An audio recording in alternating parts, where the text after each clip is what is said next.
Buenas, estimados estudiantes. Vamos a iniciar con algunos elementos sobre lo que es la gerencia, principalmente aplicada a una farmacia. Primero que todo, vamos a definir algunos criterios para que empecemos a tener un lenguaje común. El primero es el concepto de política. Política es un lineamiento general que se da en las empresas y facilita la toma de decisiones. Política no es un proceso, no es una orden, no es una directriz, es un lineamiento general. Por ejemplo, contratar empresas que cumplan con normas de calidad. Definir salarios que estén por encima del percentil 50. Entonces, eso son políticas, es un lineamiento general, no es una orden, pero a la hora de tomar una decisión, cómo adjudicar una contratación o cómo definir la política salarial, ahí tenemos la política, ¿verdad? Los objetivos ya sí es algo más concreto. Algo que es importante es que el objetivo tiene que ser medible y normalmente es a largo plazo, ¿verdad? Luego, el objetivo, que es de largo plazo, se desagrega en metas de corto plazo. Entonces, por ejemplo, nosotros podemos decir, pues yo quiero que la empresa llegue a tener una cobertura de mercado en la zona tal del 70%, 80%. Pero esa cobertura nosotros la vamos a ir haciendo en forma escalonada. Entonces, para este año vamos a incrementar la cobertura un 10%. El segundo año vamos a alcanzar un X porcentaje. Y así vamos escalonando las metas hasta alcanzar el objetivo. El proceso es una actividad general o global. En el proceso se habla, por ejemplo, el proceso de compras, se habla el proceso de administración de inventarios y así sucesivamente. El procedimiento es la desagregación del proceso, donde yo este proceso lo voy desagregando en partes. Entonces, que en el proceso, por ejemplo, de compras, inicia con la emisión de la orden de compra, la invitación a oferentes, el análisis de las ofertas y así sucesivamente. Eso es el procedimiento, ya los pasos, perdón, que componen el procedimiento. Ahora, ahí tenemos lo que es una definición de una meta o objetivo, que son lo que se pretenden lograr, ¿verdad? Eso es lo que pretendemos a futuro. Y tienen que ser medibles. ¿Por qué? Porque tenemos que definir indicadores que nos va a ir diciendo qué tanto estamos logrando de esa meta o de ese objetivo. Entonces, si decimos que para este año nosotros deseamos incrementar las ventas en un 10%, entonces el indicador es porcentaje de incremento de ventas entre el 10%. A los 6 meses se esperaría haber incrementado por lo menos un 5% las ventas y tener el 50% del indicador, que es el 5% entre el 10%.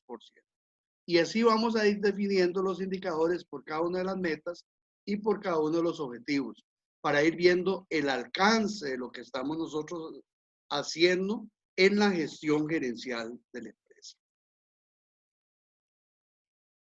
Luego tenemos el proceso de planificación. El proceso de planificación consiste en adelantar el futuro, adelantar lo que yo quiero hacer a futuro.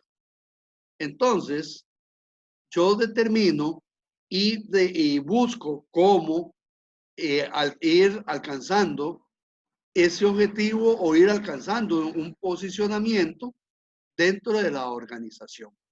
Entonces, cuando yo voy buscando alcanzar ese posicionamiento, yo voy determinando, ¿verdad? Ese futuro y voy evaluando cómo voy yo en función de eso.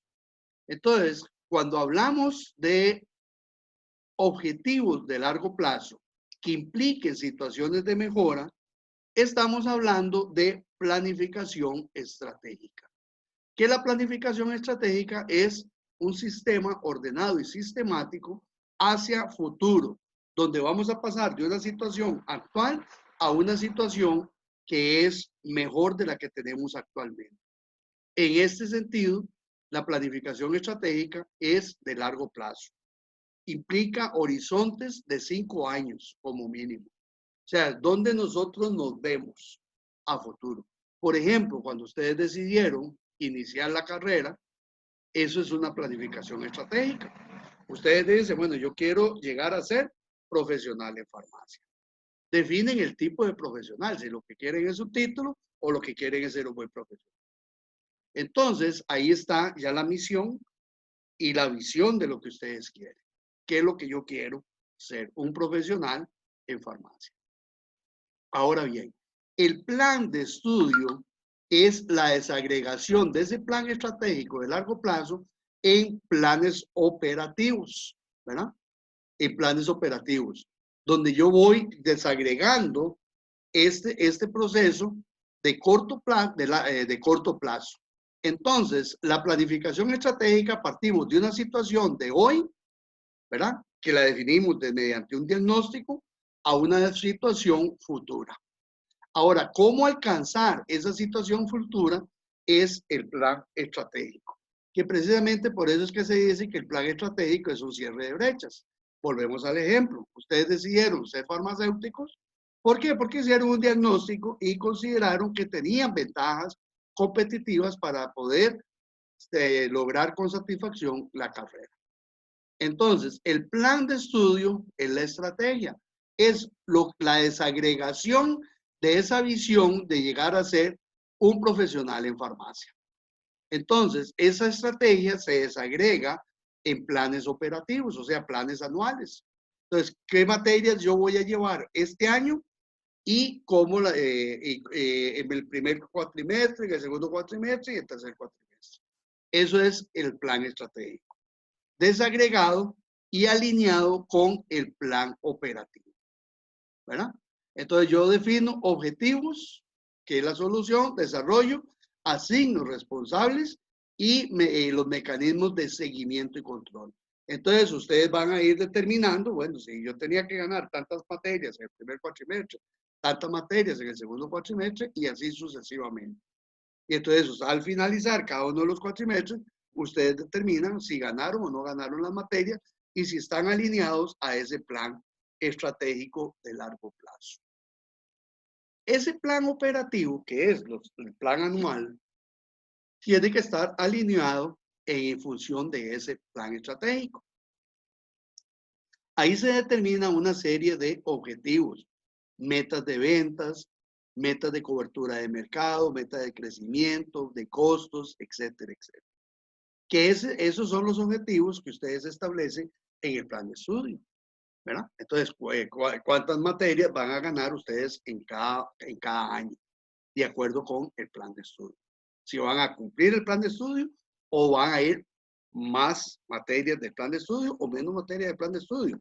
Eso depende de las capacidades y los recursos que yo tengo para alcanzar ese plan estratégico.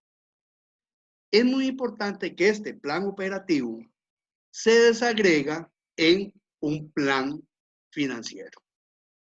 Entonces, en este plan financiero, ustedes van a determinar, por ejemplo, de dónde van a tomar los recursos y en qué los van a ir aplicando. Entonces, generalmente, el plan operativo se desagrega en planes presupuestarios. Entonces, yo establezco esas metas de crecimiento, las estructuras de financiamiento de capital para ese crecimiento. ¿Por qué? Porque si yo voy a crecer, voy a necesitar más capital, voy a necesitar más personal, voy a necesitar abrir nuevos puntos de venta, etc. Y administro la liquidez a través del presupuesto y los flujos de caja. Y voy haciendo el control de los ingresos, entre otros, y los costos, entre otros. Eso es lo que yo voy integrando en este plan presupuestario, ¿verdad? Que es toda una planificación monetaria que tiene que estar alineada con el plan operativo y ese plan operativo tiene que estar alineado con el plan estratégico. Entonces, hay todo un proceso de desagregación en esta planificación que va desde la visión de largo plazo, lo que voy a hacer cada año y dónde y cómo lo voy a administrar financieramente, los ingresos y los egresos de ese año en el presupuesto y cómo voy a manejar la liquidez. ¿Por qué? Porque la liquidez es la capacidad de pago, hay que entender eso. Entonces, si yo no tengo dinero para pagarle a un proveedor, estoy con problemas de liquidez. Entonces, eso yo lo tengo que planificar dentro de este plan estratégico. Si yo voy a ir creciendo, voy a tener mayores obligaciones. Entonces, tengo que ver cómo hago para incrementar los ingresos, en qué momento me va a entrar la plata y cuándo le tengo yo que pagar a los proveedores o si voy a requerir financiamiento para poder hacer frente a estas obligaciones. Entonces, el presupuesto consiste en una congregación lógica, técnica de los ingresos que son factibles de obtener, ¿verdad? Ya sea por una persona o por la empresa, por la farmacia, y los egresos o pagos que está facultado para hacer y tienen que estar alineados, ¿verdad? Yo no puedo tener más gastos o más pagos de los ingresos que estoy teniendo, ¿verdad? Más bien, debería, en sana teoría, haber algún porcentaje de capacidad de inversión hacia futuro, ¿verdad? Los gastos de operación con los ingresos de operación deben ser mayores los ingresos de operación para que me genere ciertos excedentes que me permitan ir estableciendo ciertas inversiones que están en función de este plan de crecimiento de la empresa. Ahora bien, vamos a entrar a un tema que es interesante, que es, en este presupuesto yo hago una proyección de ingresos. La proyección de ingresos es lo que ustedes han visto en una estadística, la recta de mejor ajuste, que es esta recta que está aquí, ¿verdad? La línea recta, que se denomina componente de tendencia. Entonces, Y es igual a M de X más B, mediante el método de mínimos cuadrados, yo hago esa proyección. Pero ¿por qué es tan difícil anticipar una proyección de ventas?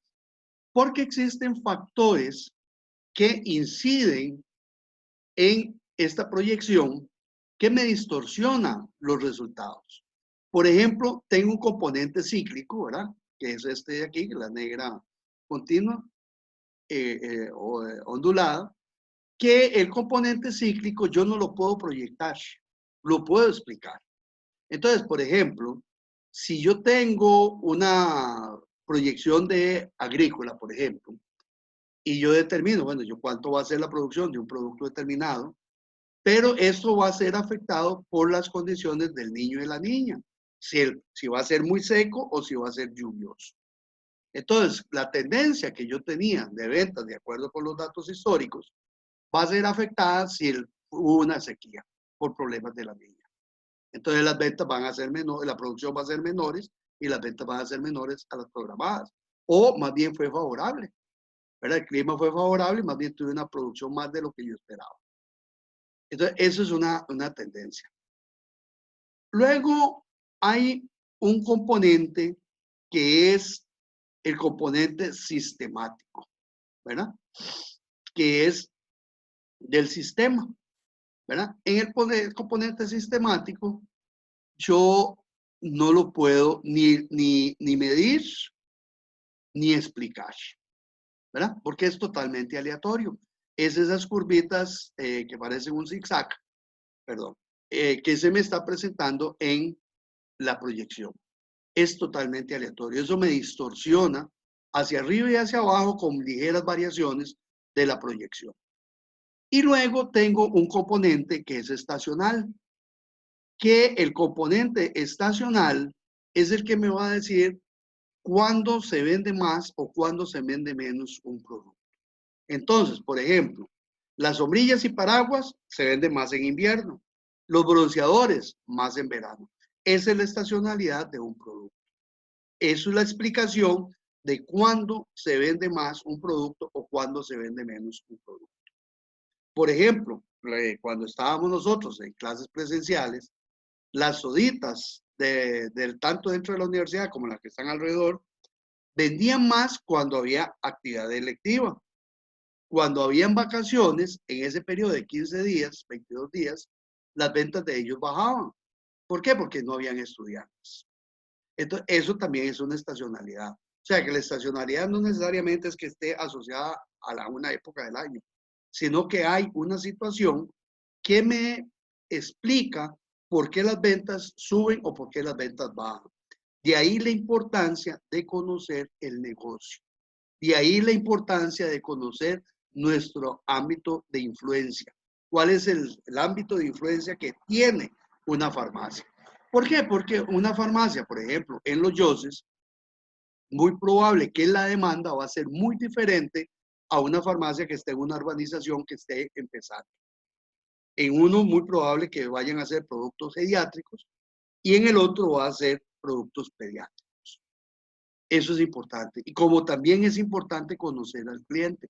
¿Por qué? Porque si yo conozco al cliente, puedo tratar de sistematizar mejor las ventas y puedo brindar un mejor servicio. De ahí la importancia de ese concepto de conozca al cliente, ¿verdad? Tanto en farmacia comunitaria. ¿Por qué? Porque normalmente en las farmacias hay clientes que son consuetudinarios. ¿Por qué? Porque tienen padecimientos crónicos y compran normalmente lo mismo. Si nosotros logramos conocer a ese cliente, saber cuál es su sistema de compras, podríamos nosotros ofrecerle hasta servicios de entrega a domicilio, ¿verdad? Y es muy importante conocer el nombre, que cuando el cliente llega, cuando lo llamamos por su nombre, entonces se siente una mayor familiaridad. El problema no es que el cliente se olvide de nosotros, es que nosotros nos olvidamos del cliente, que es diferente. Ahora bien, en la operación de la empresa se registra en los estados financieros, ¿verdad? Y eso lo maneja el aspecto contable. Las finanzas, como vamos a ver, se fundamenta en 3 pilares. El primer pilar es la contabilidad, que es el registro histórico de las operaciones del negocio, ¿verdad? Entonces, el primero es el estado de resultados. El estado de resultados, y esto sí van a tener que aprenderse estas estructuras y parte de la tarea que se está dejando para esta semana, que es el mapa conceptual de los estados financieros, es la estructuración de esto. Entonces, el primero que vamos a tener son los ingresos por ventas. Luego tenemos, si es una farmacia es una actividad mercantil, o sea, compra y vende medicamentos, no los transforma. Entonces, el costo de esos productos que está comprando y está vendiendo se denomina costo de mercadería vendida. Si fuera un laboratorio farmacéutico, nosotros compramos materias primas, mano de obra y los producimos en el laboratorio, en la parte de producción. Entonces ya no sería costo de materia prima, sino sería gasto de fabricación, que implicaría materias primas, mano de obra directa y costos indirectos de fabricación. Esos 3 componentes sustituirían el costo de la mercadería vendida y se llamaría costo de fabricación. Entonces, a las ventas le restamos el costo de la mercadería vendida y nos va a dar la utilidad bruta. La utilidad bruta es lo que nos está dejando el producto. ¿Cuánto estamos ganando con el producto?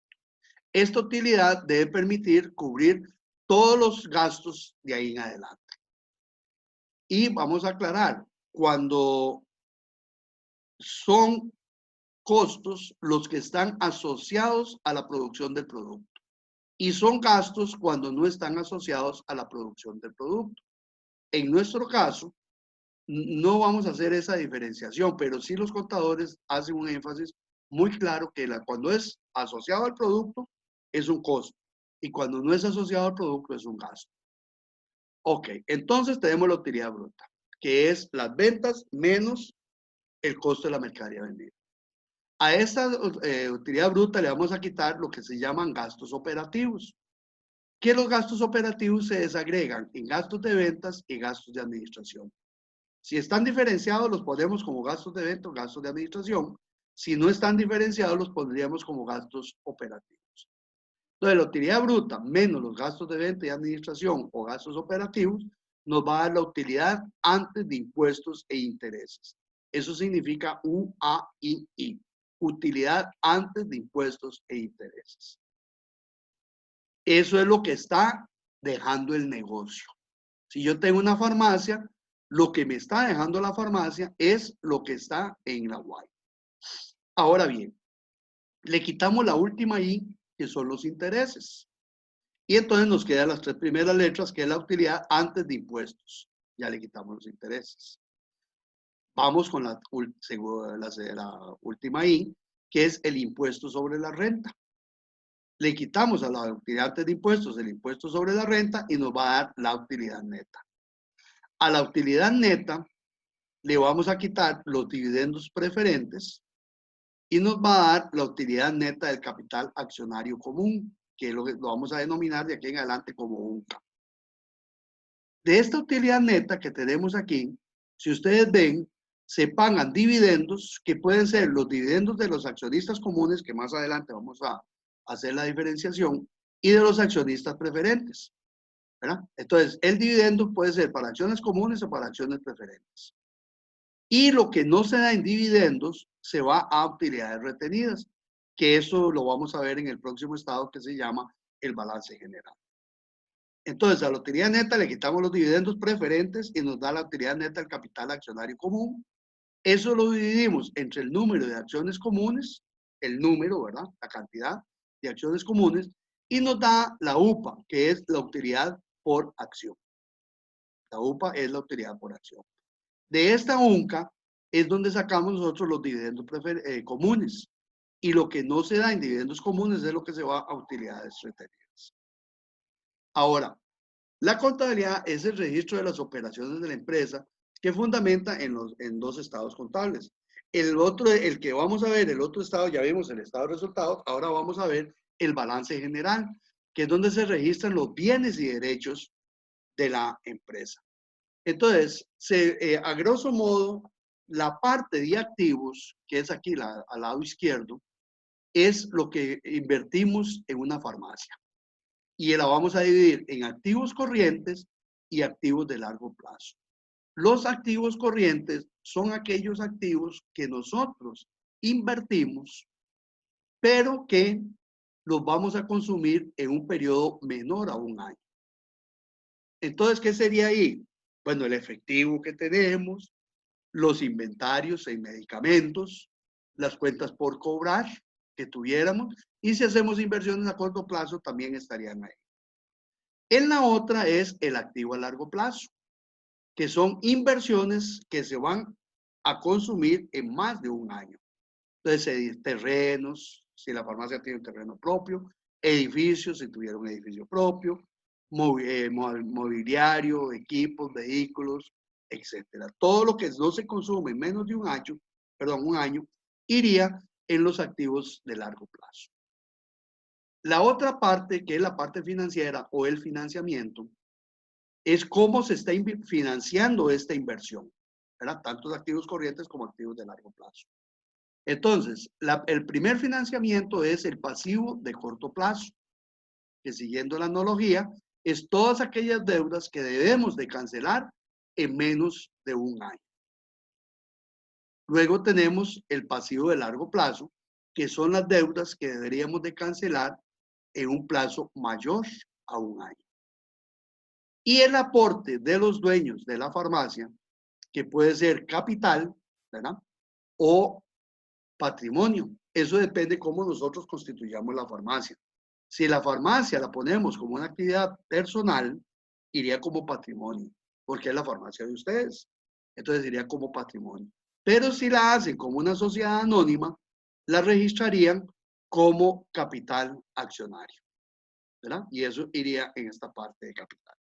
Detalladamente tenemos lo siguiente.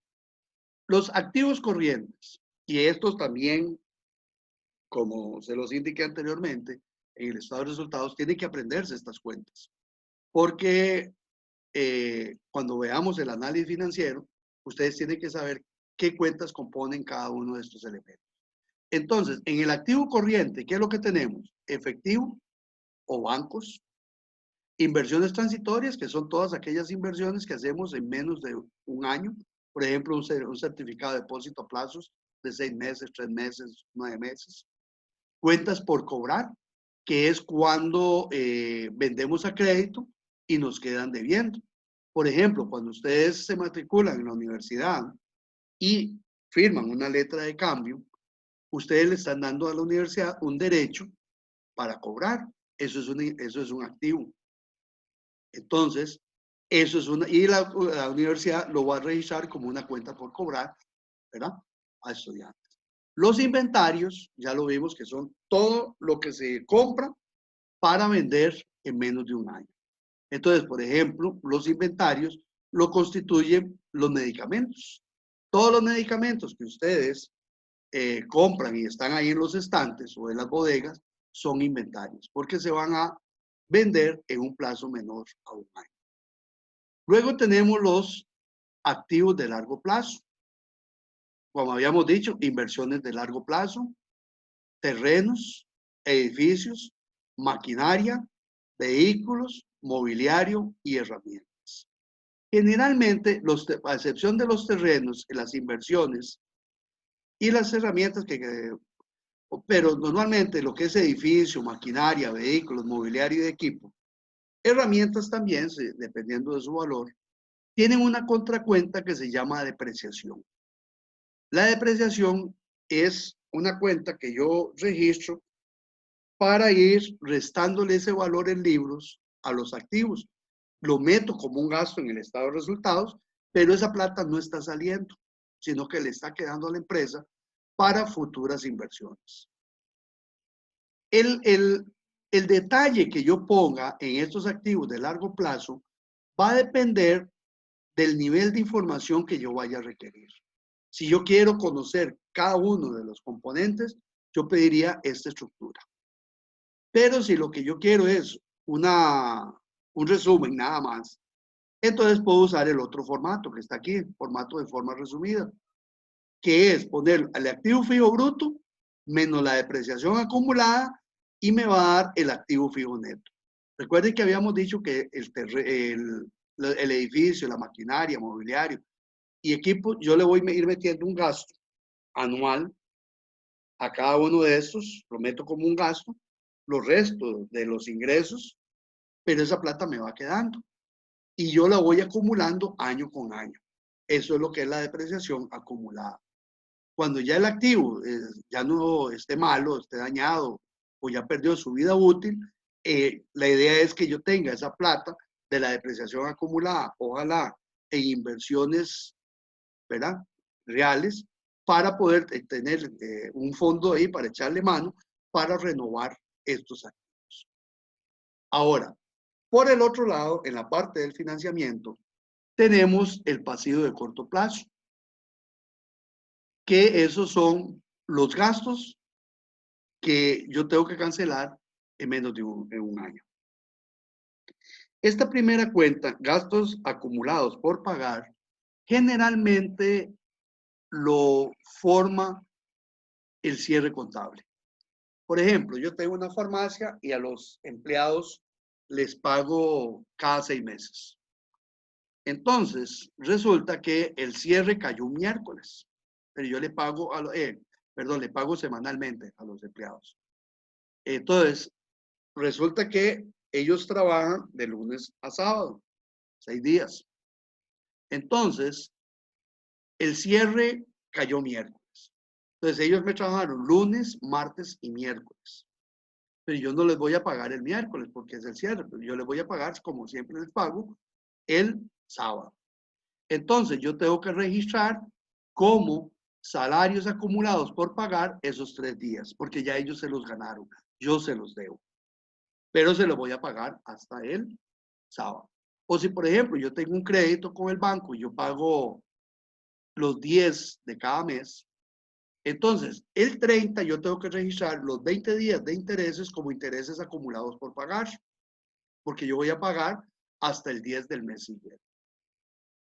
Lo otro son los impuestos por pagar, que puede ser el IVA, el impuesto sobre la renta, impuestos municipales, etcétera, que los deba pero que no los haya pagado. Las cuentas por pagar es cuando le compro a un proveedor a crédito. Entonces él llega y me da la mercadería, yo le firmo la factura y eso es una cuenta por pagar mía y es una cuenta por cobrar del proveedor. Y también cuando yo tengo créditos de corto plazo, ¿verdad? Entonces yo tengo un crédito de corto plazo que lo tengo que pagar en menos de un año o la porción del crédito de largo plazo que tengo que pagar en el corto plazo. Por ejemplo, si yo tengo un crédito de 5 millones a 5 años plazo, cancelación, amortización fija. Entonces yo voy a amortizar todos los años 1 millón de colones. Entonces, en enero, que yo formalicé el crédito por 5 millones, pero en este año yo tengo que cancelar 1 millón y los 4 millones a partir del segundo año. Entonces, ese crédito yo lo desagrego en dos. Crédito de corto plazo, 1 millón. Y crédito de largo plazo, 4 millones. ¿Verdad? Porque esa otra parte la voy a cancelar en más de un año y la porción que tengo que cancelar en menos de un año la tengo que registrar como corto plazo. Ahora bien, los créditos pueden ser fiduciarios o prendarios, que yo pongo un bien mueble.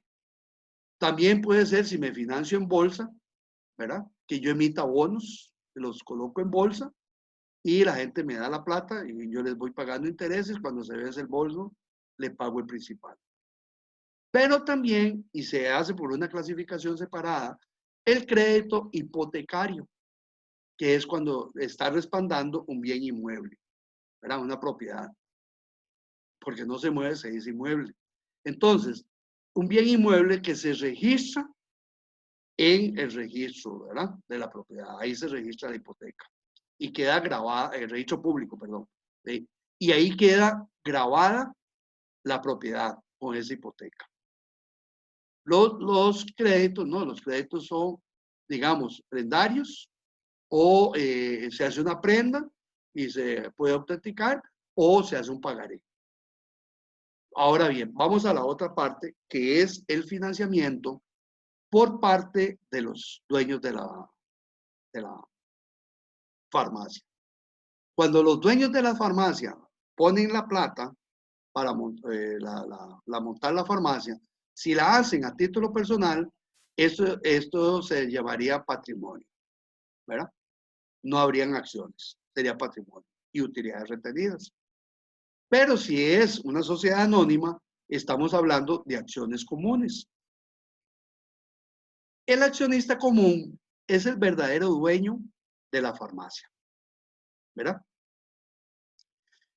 Y las diferencias entre las ganancias que no se dan en dividendos, era lo que habíamos dicho que se registraba aquí como utilidades retenidas, que es parte de lo que está generando la farmacia, que yo capitalizo para futuras inversiones. Pero también hay un híbrido que se llama acciones preferentes. El accionista preferente es preferente porque en caso de una quiebra de la farmacia, primero se le pagan a los acreedores. ¿Quiénes son los acreedores? Los que tienen deudas. No, la farmacia tiene deudas con ellos. Por ejemplo, los bonos, créditos e hipotecas. Esos son los primeros que están en la fila en caso de hacer de una quiebra de la farmacia. Seguirían los accionistas preferentes, porque están de primero en las acciones, por eso es que son preferentes. Y al accionista preferente se le garantiza un dividendo. La empresa, la farmacia deje o no deje ganancias, hay que pagarle siempre el dividendo. Mientras que el accionista común no. Si la farmacia gana, si hay ganancias, entonces se le paga dividendos. Y si no hay ganancias, de ahí nada, no se le paga dividendos, ¿verdad? Entonces, por eso es que es común, porque el accionista común es el verdadero dueño de la farmacia. El accionista preferente es un híbrido entre un acreedor y un accionista común. Normalmente el accionista preferente en la asamblea de accionistas tiene voz, pero no voto en la asamblea de accionistas y tiene un dividendo garantizado. Y a veces se puede darle un plazo a la acción preferente para convertirlas en acciones comunes o puede dársele un plazo para hacerlas en efectivo o para recompra de las acciones comunes. Ahora bien, vamos a ver la relación que hay entre el balance general y el estado de resultados. Resulta que los pasivos de largo plazo, que son bonos, créditos e hipotecas, me genera un gasto que lo registro en el estado de resultados que se llama intereses. Las acciones preferentes me genera un gasto que se llaman dividendos preferentes. Pero ¿qué es lo que pasa? Que el financiarse con crédito es más riesgoso que financiarse con acciones preferentes. Porque si yo no pago la deuda, me pueden declarar en insolvencia y cerrarme la empresa. Mientras que un accionista preferente no puede cerrarme la empresa en caso de un incumplimiento de un pago. Pero en finanzas, y de aquí en adelante vamos a tener claro eso, que a mayor riesgo, mayor rendimiento. O lo que es lo mismo, ¿verdad? Que a mayor riesgo, menor costo. Entonces, los intereses son más baratos que los dividendos preferentes. ¿Por qué? Porque los intereses tienen escudo fiscal, mientras que los dividendos preferentes no tienen escudo fiscal. Y aquí voy a pasar a la siguiente filmina para explicar qué es el escudo fiscal. El escudo fiscal es la proporción del gasto de intereses que yo le traslado al Estado por deducir dicho gasto de la renta imponible. Recuerde que los intereses está antes de la utilidad, antes de impuestos. La utilidad antes de impuestos es lo que yo me refiero como renta imponible. Y el escudo fiscal se calcula I por T. T es tax, es impuestos. Entonces, si el impuesto sobre la renta es del 30% y la tasa del crédito es del 20%, el escudo fiscal sería el 20% por el 30%, que sería un 6%. Este 6% yo no lo pago al banco, yo se lo traslado al Estado. ¿Por qué? Porque yo deduzco de los intereses y el 30% de esos intereses yo lo deduje del impuesto sobre la renta. Es importante sí aclarar que el impuesto sobre la renta, ¿verdad? Perdón, que el escudo fiscal funciona si el impuesto sobre la renta es positivo. ¿De acuerdo? ¿Por qué? Porque si no hay impuestos, el impuesto es cero o hay pérdidas, no hay escudo fiscal. ¿Por qué? Porque ahí no tengo que deducir nada de impuestos. Ahora bien, si yo le estoy trasladándole al Estado el 6%, entonces de este 20%, el costo de la deuda no va a ser ese 20%, porque yo le estoy trasladando al Estado un 6%. Entonces, el costo de la deuda se va a calcular por I por 1 menos T. Y recuerde que T es tax, impuestos. Entonces, I es el 20% por 1 menos el 30%, que es el impuesto sobre la renta. Entonces, el costo de la deuda es el 20%, que es la tasa de interés, 1 menos el 30% es el 70%. 20% por el 70% es un 14%. Entonces, del 20% de la tasa de interés nominal que tiene el crédito, el 6% yo se lo traslado al Estado y realmente yo lo que estoy pagando de ese 20% es un 14%. Entonces, vamos a ver aquí un ejemplo. Resulta que yo tengo un crédito por 5 millones a una tasa del 20%. 5 por el 20% es 1 millón de colones. Digamos que la utilidad antes de impuestos de intereses es de 4 millones. Entonces, el 20% de 5 millones es 1 millón. 4 millones menos 1 millón son 3 millones. Entonces, el impuesto sobre la renta va a ser 900,000. 3 millones menos 900,000 me da una utilidad neta de 2,100,000. No pago dividendos preferentes. Entonces, la UNCA va a ser de 2,100,000. En el otro caso, yo tengo igual, el otro escenario, que es de 4 millones a la misma tasa del 20%. Entonces no pago intereses porque a las acciones preferentes no se le paga intereses, se le pagan dividendos. 4 millones menos 0 es 4 millones de la utilidad antes de impuestos. El impuesto sobre 4 millones, el 30% es 1,200,000. Entonces, a los 4 millones le quito el impuesto de 1,200,000, me queda 2,800,000. Ahora, 5 millones por el 20% es 1 millón de dividendos. 2.800.000 menos 1 millón da 1.200.000. Entonces vean que si me financio con crédito, el 30% de este millón yo lo estoy deduciendo de la renta. Por eso es que el impuesto que pago es 900.000, ¿verdad? Porque el 3 por 3, 9, 900.000. Entonces, 300.000 de estos intereses yo no lo voy a pagar en impuestos. Pero como yo en las acciones preferentes no deduzco nada de los impuestos, yo pago esos 300.000.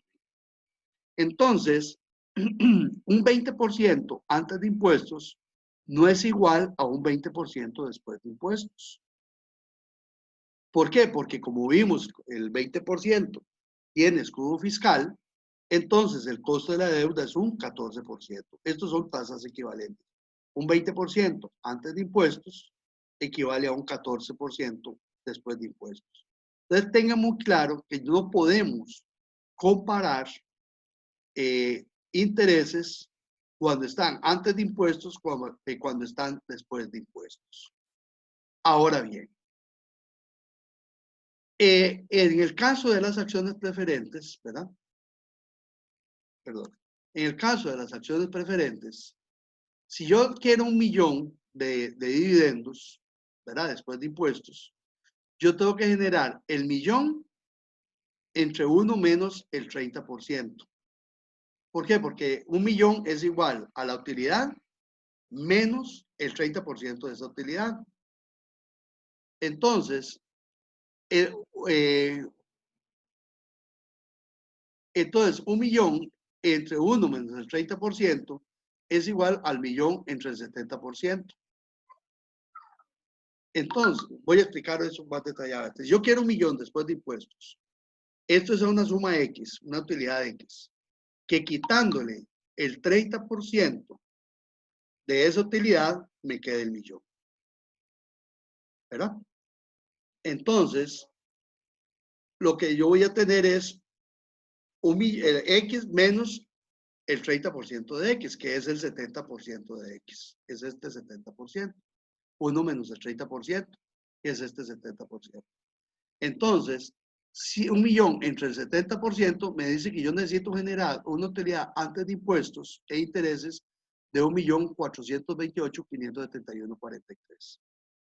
Entonces, si lo vemos aquí, 1.428.571.43 por el 30% nos da 428.571.43, que le resto a la utilidad el impuesto y me da el millón. Entonces ya yo puedo pagar el millón de dividendos preferentes. Pero este 1.428.571 entre los 5 millones del crédito me indica que es un 28.57%. O sea que un 20% después de impuestos equivale a un 28.57 antes de impuestos, que era lo que teníamos aquí. Un 20% después de impuestos equivale a un 28.57. Entonces yo, como decíamos, no podemos comparar cifras en distintos estados, antes de impuestos, después de impuestos, sino que yo voy a compararlo o antes de impuestos o después de impuestos. Y vemos a todas luces que el crédito es más barato que las acciones preferentes. ¿Por qué es más barato? Porque es más riesgoso. Entonces, al tener mayor riesgo, yo voy a tener menos costo. Ahora bien, perdón. Ahora bien, volvemos otra vez al cuadro original. Entonces ya vimos lo que son los intereses y los dividendos preferentes. Si yo me financio con acciones comunes, lo que me va a afectar es el número de acciones comunes. Entonces, por ejemplo, si ustedes montan una farmacia solitos, ustedes tienen el 100% del capital accionario, pero quieren replicar la farmacia, o sea, hacer otra farmacia igual, porque hay potencial para duplicar la farmacia. Entonces, pero no tiene capital, entonces se busca un socio. Y el socio les dice a ustedes, aporten una parte de capital igual a la mía y yo lo hago socio. Y la persona hace el estudio, ve que el negocio es rentable y aporta el capital. Y entonces ya ahora tiene un capital igual al suyo. ¿Qué pasó? Que usted antes tenía el 100% de las acciones y ahora pasa a tener un 50% de las acciones. Entonces, el financiarse con acciones comunes lo que produce es dilución de la propiedad del negocio. Va haciendo más cantidad, pero la participación porcentual se va reduciendo. Y recordemos que las utilidades retenidas salen de las utilidades del negocio, las genera el mismo negocio. Este es el financiamiento más sano. ¿Por qué? Porque no genera riesgos como los intereses, no me produce dilución, carga financiera como las acciones preferentes y no me produce dilución de la propiedad de la empresa. Entonces, las utilidades retenidas cuando un negocio está empezando, lo más conveniente es financiarse con utilidades retenidas. O sea, capitalizar las utilidades para poder crecer sin incrementar riesgos ni generar cargas financieras en la empresa.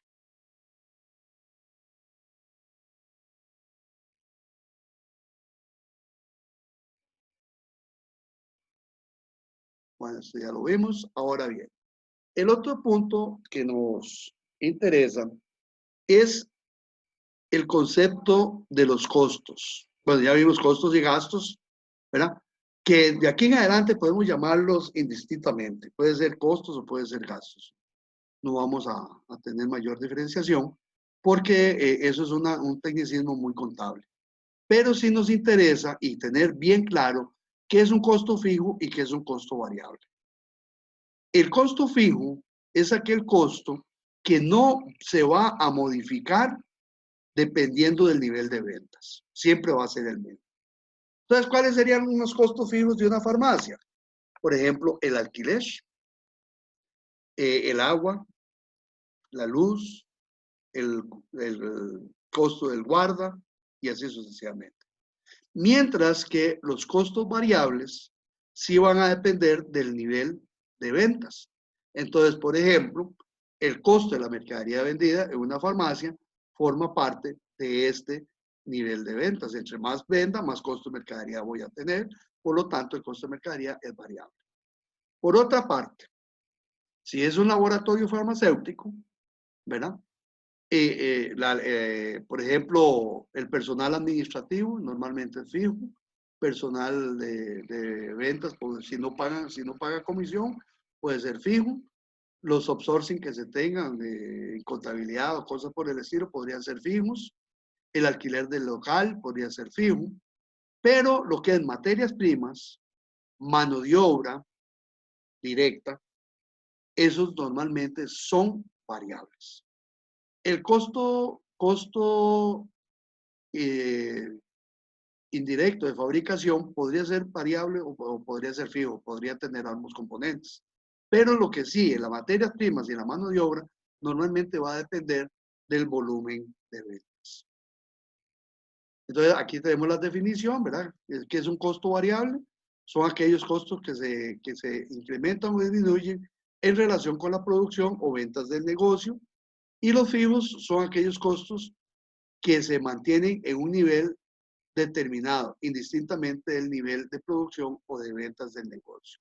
Algo que sí es muy importante es que el costo variable es variable a nivel total, pero es fijo a nivel unitario.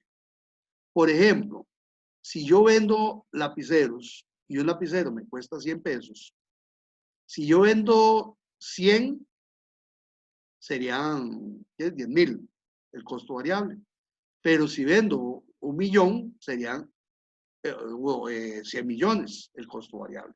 Pero el costo del lapicero siempre va a ser 100 a nivel unitario. Pero si yo vendo 10,000, entonces, si el costo fijo es 10,000 y vendo 100 lapiceros, entonces los 10,000 entre 100 me da que el costo fijo unitario va a ser de 1,000. Pero si vendo 100,000, Entonces, el costo fijo unitario lo divido entre 100 y me va a dar 100. Entonces, va a depender del nivel, porque el costo fijo se diluye conforme aumenta la producción, ¿verdad? No sé si tienen alguna duda en relación con esto. Entonces, sí es importante que nos veamos mañana y que esto lo voy a subir desde mañana y lo vean, lo analicen y cualquier duda lo podemos ver en el foro que va a estar abierto, que esta es la base para que ustedes puedan hacerme el marco conceptual de lo que es un estado financiero y lo que son el balance general. Muchísimas gracias.